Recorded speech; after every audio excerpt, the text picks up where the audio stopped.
Ready? We're ready. All right, let's do it.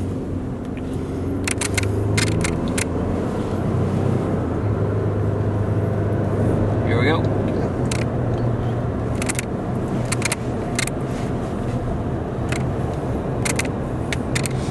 You can see here how much wider the apron is than what it used to be. It used to be only, wide enough for one car. Now it's much wider, and they basically just widened the apron and started the racetrack where it used to be in the middle of the racetrack, and added some banking here, which has made this corner substantially faster than what it used to be,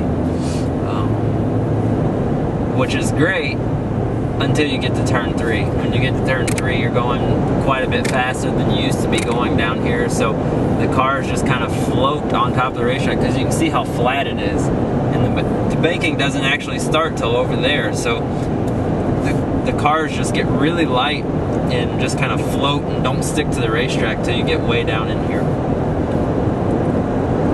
And it's even more challenging with the fact that because it's a new repave, Goodyear's had to bring a really hard tire, so that's made it even more challenging.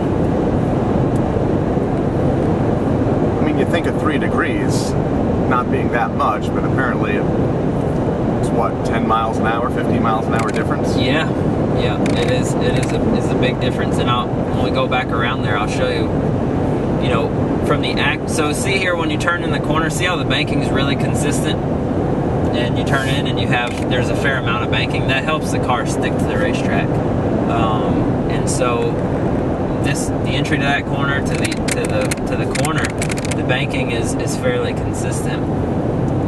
You have to slow down so much more for this corner because more than just the 3 degrees, the straightaway is flatter, and you can see how flat the entry, like the 3 degrees difference is over here in the middle of the corner, but there's probably 7 or 8 degrees less banking getting into the corner. So you really have to slow your speed down to be able to get your car to get into the corner without just taking off. And then once you get down in here, it has a lot more grip. This is pretty well how the track was before at this end. It was. Yep, they just basically repaved that part of the racetrack. There was no changes other than just repaving it. And then you have to transition off a new pavement to old pavement and get slowed down to 45 mile an hour for pit road speed. So that'll be challenging tonight. Is the trick to that just knowing when to hit your brakes? Yep. Making sure you get slowed down to pit road speed and don't get a penalty. Thanks for the ride. Yes, sir. All right, thank you. Thank you, guys.